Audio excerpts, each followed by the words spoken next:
Direct గా మాట్లాడుకుంటే మున్నూరు రవి చెప్పాల్సి వస్తే అదే. కాంగ్రెస్ పార్టీలో ఉండి బీజేపీ సపోర్ట్ నా ఎదురుగానే బీజేపీకి నువ్వు ఎట్లా గెలుస్తావు బీజేపీకి చేస్తున్నావు, నా ఎదురుగానే ప్రచారం చేశాను. హర్షవర్ధన్ రెడ్డి కూడా ఎమ్మెల్యేకు నేను మాట్లాడిన మరుక్షణం ఎమ్మెల్యే గారితో మాట్లాడాడు. ఇది పద్ధతి కాదన్నా, మీరు ఇన్వాల్వ్ కావాలి, రెక్టిఫై చేయాలి పిల్లలకు అని చెప్పి కూడా సీరియస్గా చెప్పాడు. అసంతృప్తి ఉంటే ప్రచారం చేయకుండా ఉంటాను, కానీ వ్యతిరేక ప్రచారం అనేది నేను మొదటిసారి గమనిస్తాను. నేను ఎమ్మెల్యే గారి దగ్గర అన్నప్పుడు, డిసిసి ప్రెసిడెంట్ దగ్గర అన్నప్పుడు వాళ్ళు మా ప్రాథమిక సభ్యులే గారు అంటారు. నేను కంప్లైంట్ చేసి కూడా 3 వారాలు అవుతుంది దాదాపు, ఇప్పటిదాకా ఏం చర్యలు లేవు. ఈరోజు గెలవలేక కావాలని చెప్పేసి మా పైన ఆరోపణ చేస్తా ఉన్నాడు, దాంట్లో ఎటువంటి వాస్తవం లేదు. ఎమ్మెల్యే గారు తప్పు చేసినరా, డిసిసి ప్రెసిడెంట్ తప్పు చేసినా, నాకు టికెట్ ఇవ్వకుండా నా ఇంట్లో నేను ఉంటుంటే, నా ఫోటో లేకుండా కావాలని నన్ను ఇరిటేట్ చేసే రకంగా అది ఫ్లెక్సీ పెట్టింది ఇక్కడ మా ఇంటి ముందర.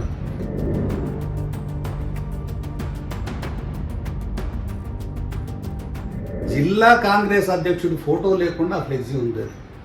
జిల్లా కాంగ్రెస్ డిసిసి ప్రెసిడెంట్ ఫోటో లేకుండా ఉంది.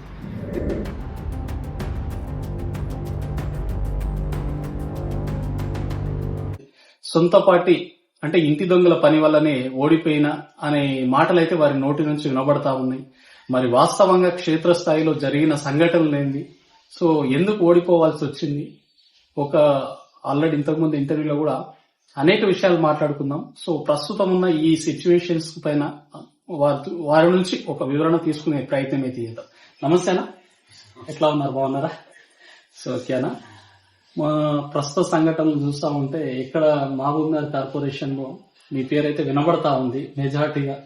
ఏ విషయం గురించి అనుకుంటే మొన్న జరిగిన ఎలక్షన్స్ లో సో అన్ని పకడ్బందీ చేసినట్టున్నారు. ప్రచారం కావచ్చు, ప్రచారానికి నామినేషన్ ర్యాలీ కావచ్చు, ఇంత పెద్ద ఎత్తున చేసి పార్టీ బీఫామ్ వచ్చినాక కూడా ఓడిపోవడం అనేది ఎట్లా చూడాలని? ఇప్పుడు మీతో మాట్లాడే కంటే ముందు చాలా మంది దగ్గర ఇంటర్వ్యూలు కూడా నేను చెప్పిన అదే ఇక్కడ ప్రధానంగా ఏంటి, మొత్తం ఉన్నదే 3 పార్టీలు, 3 క్యాండిడేట్, కాంగ్రెస్, బీజేపీ, టీఆర్ఎస్. నేను బీఫామ్ అంటే అప్లికేషన్ పెట్టుకున్నప్పుడు కూడా నాకు సర్వేలో మంచిగా ఉంటేనే ఇవ్వండి, లేకుంటే లేదనే మాట కూడా నేను చెప్పిన, స్పష్టంగా చెప్పాను డిసిసి గారికి కానీ ఎమ్మెల్యే గారికి కానీ. నాకు బీఫామ్ ఫస్ట్ లిస్ట్ లోనే ఇచ్చిండ్రు అంటే బహుశా పాజిటివ్ ఉంది అని అనుకోవచ్చు. నేను సర్వే రిపోర్ట్లను నేను చూసింది లేదు, కథ లేదు. నేను చెప్పినప్పుడే అప్లికేషన్ పెట్టుకున్నప్పుడే వచ్చిన అనుభవం మంచిగానే ఉంది, పాజిటివ్ గానే ఉన్నది. నేను 1995 నుంచి 99 అంటే 3.5 సంవత్సరాల పాటు ఈ సొసైటీకి ప్రెసిడెంట్ కూడా నేను పనిచేసింది. దాదాపు ఇక్కడ అంటే అలాటీస్ సొంతంగా ఇల్లు కట్టుకొని ఉన్న వాళ్ళందరి దగ్గర కూడా నాకు పరిచయాలు ఉన్నాయి. సో మీ యొక్క ప్రధాన ఆరోపణ ఏంటంటే సొంత పార్టీ వ్యక్తులు మీకు అగరిస్ట్ గా ప్రచారం చేశారు అంటే మీరు అంటా ఉన్నారు. మరి ఆ టైంలో ప్రచారం సమయంలోనే మీకు తెలిసిందో లేక ఓడిపోయిన తర్వాత తెలిసిందో యాంటీగా పనిచేసారని? ప్రచార సమయంలో తెలిసింది. నా ఎదురుగానే బీజేపీకి నువ్వు ఎట్లా గెలుస్తావు బీజేపీకి చేస్తున్నావు, ఆ ఎదురుగానే ప్రచారం చేసింది. ఆ సందర్భంలో నేను ఎమ్మెల్యే గారి ఎమ్మెల్యే గారి దృష్టి కూడా తీసుకుపోయాను. ఈ పిల్లలు ఇట్లా చేస్తా ఉన్నారు, పొలాన్ని వ్యక్తి అనుచరులు అంటే ఓపెన్ గా నేను దాచుకునాలే, పార్టీ గౌరవం కాపాడాలనే ఉద్దేశంతోనే నేను పేర్లు పెడతలేను, ఇక పెట్టాల్సి వస్తుందేమో ఇప్పుడు మీరు అడిగితే. ఆ సందర్భంలో నేను చెప్పిన. మరి ఇక్కడ ఇన్ఛార్జ్ ఎవరు, హర్షవర్ధన్ రెడ్డి, మున్నూరు రవి అని 2 ఇన్ఛార్జిగా ఇచ్చింది ఇక్కడ. హర్షవర్ధన్ రెడ్డి కూడా ఎమ్మెల్యేకు నేను మాట్లాడిన మరుక్షణం ఎమ్మెల్యే గారితో మాట్లాడాడు. ఇది పద్ధతి కాదన్నా, మీరు ఇన్వాల్వ్ కావాలి, రెక్టిఫై చేయాలి పిల్లలకు అని చెప్పి కూడా సీరియస్గా చెప్పాడు. నేను మామూలుగా నా సహజ ధోరణిలో నేను కాస్త సాఫ్ట్ గానే చెప్పిన. హర్షవర్ధన్ పార్టీ కొరకు పనిచేస్తున్న ఇన్ఛార్జ్ ఉన్నాడు కాబట్టి సీరియస్ అగ్రెసివ్ గా చెప్పినా కూడా ఏం చర్యలు అయితే తీసుకోలేదు. చర్యలు మీరు మీ సమస్యను ఇక్కడ ఉన్నదాన్ని ఆయన దృష్టికి తీసుకెళ్ళినప్పుడు ఆయన ఎట్లా రెస్పాండ్ అయ్యారు? అదే చిన్న పిల్లలు వాళ్ళు మీరే ఇది చేసుకోవాలి, దానికి అంతదాకా నేను ఇన్వాల్వ్ కావాలనే ధోరణిలో మాట్లాడాడు. వాస్తవాన్ని హర్షవర్ధన్ ఏమో ఆస్ట్రేలియా మాట్లాడాడు. ఇంకో ఇన్ఛార్జ్ ఆయనతో పాటు ఇంకో ఇన్ఛార్జ్ ఉన్నాడు. ఆయననే డైరెక్ట్ నా ముందరనే బీజేపీ ప్రచారం చేశాడు. డైరెక్ట్ గా మాట్లాడుకుంటే మున్నూరు రవి చెప్పాల్సి అదే డైరెక్ట్ గా బీజేపీ సపోర్ట్, కాంగ్రెస్ పార్టీలో ఉండి బీజేపీ సపోర్ట్. 11వ డివిజన్ లో పోతే కాంగ్రెస్ ఎం సురేందర్ రెడ్డి గారు గెలవాలి. ఓకే, ఇక్కడ అసంతృప్తి ఉంటే ప్రచారం చేయకుండా ఉంటారు కానీ వ్యతిరేక ప్రచారం అనేది నేను మొదటిసారి గమనిస్తా ఉన్నాను. అంటే కాంగ్రెస్ పార్టీ నచ్చకనా లేక రాజేందర్ రెడ్డి గారు నచ్చకనా? రాజేందర్ రెడ్డి గారు నచ్చకనే ఉంటుంది భవిష్యత్తు. కాంగ్రెస్ పార్టీ అనేది కాంగ్రెస్ పార్టీ నచ్చకుంటే ఆడ సురేందర్ రెడ్డి గారు. ఇప్పుడు మీరు చెప్తున్న వ్యక్తులు బయట మహబూబ్ నగర్ లో కావచ్చు కాంగ్రెస్ పార్టీలో మెయిన్ వ్యక్తులం అని చలామణి అవుతా ఉన్నారు. అయితే నేను ఎమ్మెల్యే గారి దగ్గర అన్నప్పుడు, డిసిసి ప్రెసిడెంట్ దగ్గర అన్నప్పుడు వాళ్ళు మా ప్రాథమిక సభ్యులే గారు అంటున్నారు. నేను పెద్ద మనుషులు కోరేది ఏంటంటే వ్యతిరేకంగా ప్రచారం చేసిన కాంగ్రెస్ కార్యకర్తలను నేను మీకు రైటింగ్ లో ఇచ్చిన, చర్యలు తీసుకోండి. చర్యలు తీసుకోవడానికి వాళ్ళు పార్టీలో లేరని అంటున్నారు కదా, ఆ విషయం మీడియా ముఖంగా చెప్పండి మీరు. లేదంటే నాకు రైటింగ్ లో ఎండార్స్మెంట్ ఇవ్వండి, ఫలానా 1, 2, 3 ABC అని నేను పేర్లు పెట్టి రాసి ఇచ్చిన. నా స్టేట్మెంట్ అవసరం లేదు. మీకు స్టేట్మెంట్ ఇన్సల్ట్ ఫీల్ అవుతానంటే చిన్నతనం అనుకుంటే నాకు రాసి ఇవ్వండి. ఆ ముగ్గురు కూడా కాంగ్రెస్ పార్టీలో సభ్యులు గారు, వాళ్ళ మీద మేము చర్యలు తీసుకోలేమని నాకు ఇస్తే చాలు, నేనేం చేసుకుంటాను చేసుకుంటాను. అది లేదు ఇది లేదు. ఇంతవరకు చర్యల గురించి దాదాపు 11 అంటే దాదాపు నెలగా వస్తుంది. నేను కంప్లైంట్ చేసి కూడా 3 వారాలు అవుతుంది దాదాపు. ఇప్పటిదాకా ఏం చర్యలు లేవు. మరి దీన్ని బట్టి చూస్తే ఏముందంటే నాయకత్వాలకు కూడా నా గెలుపు మీద ఇష్టం లేదో ఏమో అనే అనుమానం అయితే నాకు కలుగుతుంది. ఇప్పుడు నిదానంగానైనా ఇప్పుడు నాకు అనుమానం కలుగుతా ఉన్నది. అంటే గత కొంతకాలం నుంచి మీ రాజకీయ ప్రస్థానం చూస్తా ఉంటే అంటే సొంత పార్టీ వ్యక్తులు, అంటే సొంత ఇంటి వ్యక్తులు, సొంత ఇంటి వ్యక్తిపైనే ఈ దాడులు కావచ్చు, ఈ సమస్యలు సృష్టించడం అనేది ఎట్లా అనిపిస్తా ఉన్నా? అది ఇట్ ఈస్ మై ఫేట్ అనుకుంటున్నాను. అంటే రాజేందర్ రెడ్డి అనే వ్యక్తి గెలిస్తే లేకపోతే ఏదన్నా అయితే మాకు తర్వాత ఇబ్బంది అవుతుందని ఫీల్ అవుతుందా లేక ఎట్లా? నేను ఎవరినో ఇబ్బంది పెట్టాలనే మనస్తత్వం అయితే నాకు కానే కాదు.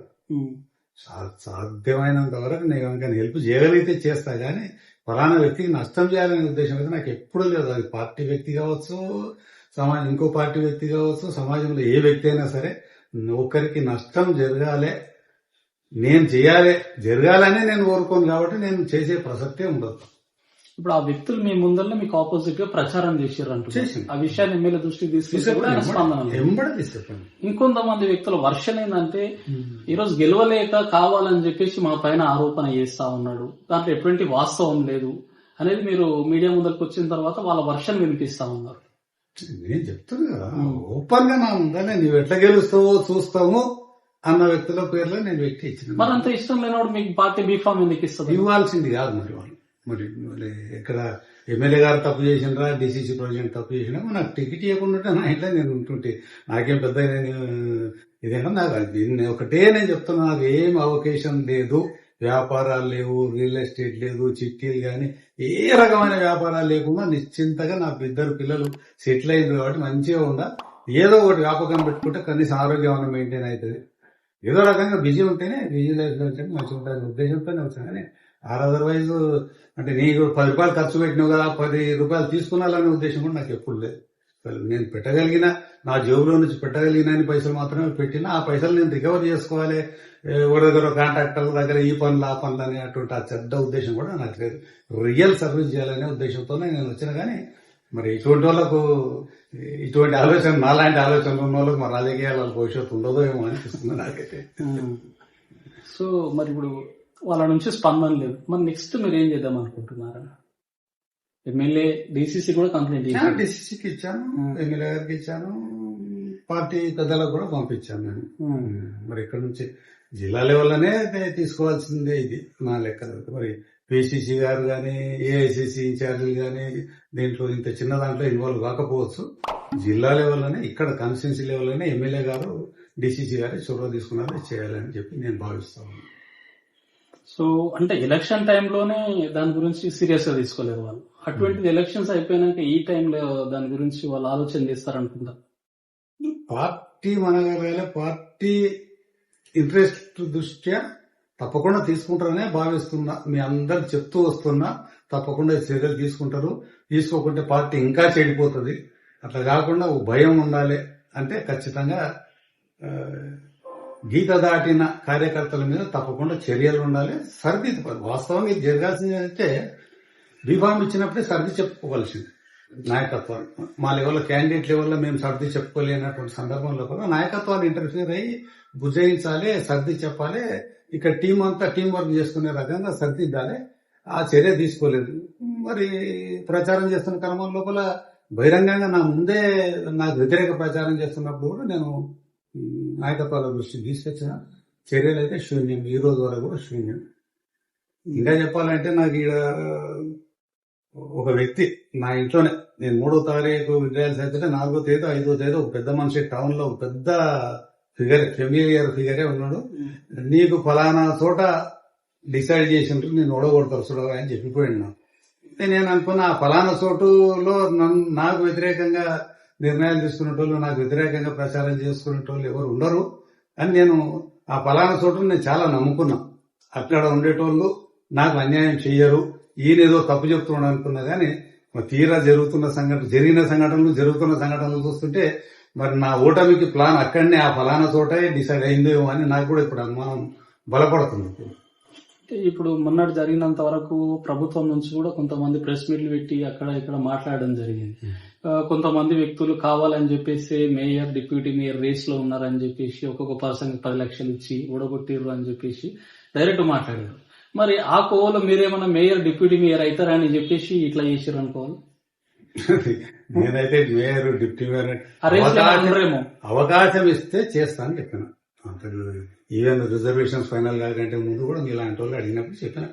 పార్టీ నుంచి మేయర్ బాధ్యతలు ఇచ్చినా చేస్తా, డిప్యూటీ మేయర్ బాధ్యతలు ఏ బాధ్యత ఇచ్చినా కూడా నేను చేస్తాను చెప్పినా. కానీ నాకు ఫలానా పోస్ట్ కావాలే ఖచ్చితంగా అని మాత్రం నేను ఎప్పుడు కూడా డిమాండ్ చేయలే, అడగలే. ఈవెన్ ఈ కార్పొరేటర్ నా స్థాయికి తగదు, చిన్న స్థాయి ఎందుకు పోతామని చాలా మంది చెప్పిన సందర్భంలో కూడా నేను అప్లై చేసిన సందర్భంలో కూడా పాజిటివ్ రిపోర్ట్, సర్వే రిపోర్ట్ ఉంటేనే నాకు టికెట్ అని చెప్పే అప్లికేషన్ పెట్టాను. అటువంటి నేను నాకు ఫలానా పోస్ట్ కావాలని ఎట్లా అడుగుతాను? అడగలేదు కూడా. ఈ సంఘటనలన్నీ చూస్తుంటే అంటే నమ్మించి గొంతు కోసారు అంటే పార్టీ బీఫామ్ చేయకుంటే మేము సైలెంట్ అయిపోతుంది. ఇప్పుడు బీఫామ్ ఇచ్చి కావాలని చెప్పేసి బరిలో నిలబెట్టించి మరీ రాళ్లతో కొట్టించినట్టు అనిపిస్తా ఉన్నది. మరి అట్లా పరిస్థితులు చూస్తుంటే చర్యలు తీసుకోకపోవడం, నేను ఎంత మొరపెట్టుకున్నా చిన్న విషయము, ఇదేం పెద్ద విషయం కాదు అంటే మీ స్థాయికి చిన్న విషయం ఉండొచ్చు. కానీ నాకైతే నేను కార్పొరేటర్ గా ఈ 3100 ఓట్ల కాడికే ఈ చిన్న శ్రీనివాస కాలనీకే పరిమితమైన నేను పోటీ చేస్తున్నప్పుడు నాకు ఇది పెద్ద ఇష్యూ. మీకు చిన్న ఇష్యూ అయి ఉండొచ్చు, కానీ నాకు జీవన్మరణ సమస్య, నాకు ప్రిస్టేజ్ పోయే సమస్య, నా సమస్య పెద్దది ఉంటే మీకు చిన్నగా కనపడ్డది. చిన్నది పోనీ అని అంటున్నారు. కానీ ఇప్పటిదాకా కనీసం మందలిచ్చే పరిస్థితి కూడా లేదు. పార్టీలో లేరని మీరు అంటున్నారు. పార్టీలు లేరంటే ఇప్పుడు నా ఇంటి ముందర మీరు కూడా చూడవచ్చు, పోస్టర్ ఉంది అక్కడ చూడండి, పెద్ద కటౌట్ ఉంది. నేను కార్పొరేటర్ గా కంటెస్ట్ చేసి ఓడిపోయినా నా ఫోటో లేకుండా కావాలని నన్ను ఇరిటేట్ చేసే రకంగా అది ఫ్లెక్సీ పెట్టింది ఇక్కడ మా ఇంటి ముందర. నాదంటే నేను పెద్ద చిన్న వ్యక్తిని, జిల్లా కాంగ్రెస్ అధ్యక్షుడు ఫోటో లేకుండా ఆ ఫ్లెక్సీ ఉంది. అది జిల్లా కాంగ్రెస్ డీసీసీ ప్రెసిడెంట్ ఫోటో లేకుండా ఉంది. నేను కంప్లైంట్ చేసిన, డిప్యూటీ మేయర్ గారికి చెప్పిన, నేను ఇది పద్ధతి కాదు, నీ శిష్యులు ఇట్లా చేస్తుంటారు అని చెప్పి నేను ఇప్పుడే మాట్లాడితే తీపిస్తాను. ఎమ్మెల్యే గారికి చెప్పిన, ఇది పద్ధతి కాదు ఇది అంటే, నేను ఇప్పుడే మాట్లాడితే తీపిస్తాను. 6 రోజులు అవుతుంది ఇప్పటికి, ఇంతవరకు నాకు ఇంటి ముందు నుంచి ఫ్లెక్సీ దిగలే. ఇక ప్రమాణాసు ఏది ఇన్ఛార్జ్ తీసుకునే కార్యక్రమం రోజు అంతకు ముందు రోజు కట్టిండ్రు, ఈ రోజు వరకు తీయలేదు. జనరల్గా ఫ్లెక్సీ లేదని కడితే మున్సిపాలిటీ వాళ్ళు మేయరా, డిప్యూటీ మేయరా, ఇక్కడ ఉన్న జవానా ఎవరో ఒకరు 2 రోజులకు 3 రోజులకు తీసేస్తారు ఫ్లెక్సీ. కాదు, ఖచ్చితంగా ఇప్పుడు మీది అధికారం నడుస్తుంది కాబట్టి నేను నాకు ఇరిటేషన్ తెప్పాలనే ఉద్దేశంతోనే కట్టిందని నేను భావించాల్సి వస్తుంది. అంటే మీరు చెప్పిన తర్వాత కూడా చర్యలు లేవంటే మరి దాని అర్థం సపోర్ట్ చేస్తున్నట్లే కదా. నాకు కలిగిన బాధ, నన్ను చేస్తున్న ఇరిటేషన్, నాకు పెడుతున్నటువంటి హ్యూమిలియేషన్ మీకు అది కొంచెం కూడా ఆలోచిస్తలేరంటే నాకు తగిన శాస్త్రీయ చేస్తున్నాం, మేము కావాలనుకున్న పనిష్మెంట్ ఇవ్వగలుగుతున్నామని మీరు తృప్తి పడుతుందనే నేను అనుకోవాల్సి వస్తుంది. అంటే మీకు వ్యక్తిగతంగా కాంగ్రెస్ పార్టీలో ఎవరితోటన్నా నాకు ఎవ్వరు కాంగ్రెస్ పార్టీలో కాదు, ఏ పార్టీలో కూడా నాకు ఒకరిని శత్రువుగా నేను ఎప్పుడు చూడను. ఎన్నికలు వచ్చినప్పుడు అదర్ పార్టీ వాళ్ళని ప్రత్యర్థులుగా మాత్రమే చూసినా కానీ మిగతా సందర్భాలలో మిత్రులని చూస్తున్నాను. శత్రువు అనే రకంగా నేను ఎవరిని కూడా చూడబోను కూడా. ప్రత్యర్థి రాజకీయాలు అంటే ఎన్నికలు జరుగుతున్న సందర్భంలో మాత్రమే అదర్ పార్టీస్ వాళ్ళు మనకు ప్రత్యర్థులు. ఎలక్షన్లు అయిపోయినాక అందరం ఒకటే. నిప్పు లేని పొగరాదు అంటారు. మరి మీరింత అంటే మీరు ఎవరికి అగెనిస్ట్ అయితే కానీ మీకు వాళ్ళు చేయాల్సిన అవసరం ఏమొస్తా ఉందా? ఏమో అది నా ఫేటే అట్లా ఉందేమో. ఇప్పుడు గతంలో మీరు చూసింది కదా, శ్రీనివాస్ గౌడ్ నేను చేసినా నష్టం లేదు. ఆయన కూడా ఇట్లా చర్చకు పిలిచి మాట్లాడమని చెప్పండి. నేను చేసిన ఒక న్యాయపైస నష్టం ఏమైనా ఉంటే చెప్పమని చెప్పండి. నా ఆప్షన్స్లో చెప్పినా సరే, నా ఎదురు వచ్చి చెప్పినా సరే నేను ఏం చేయలే. కానీ నన్ను నానా ఇబ్బందులు పెట్టాడు.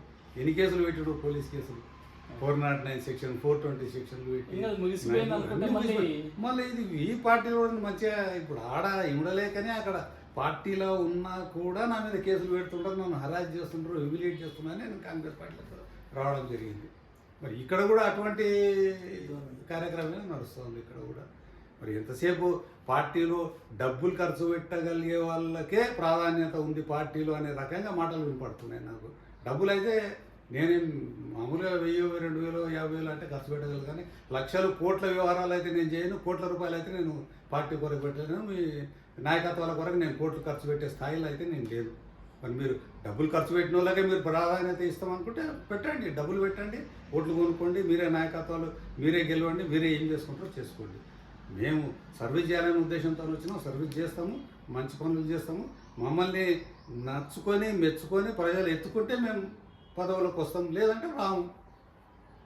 కానీ మాకు ఓటేయలేదని చెప్పి నేను ఎవరి మీద శత్రుత్వం అయితే పెట్టుకున్నాను.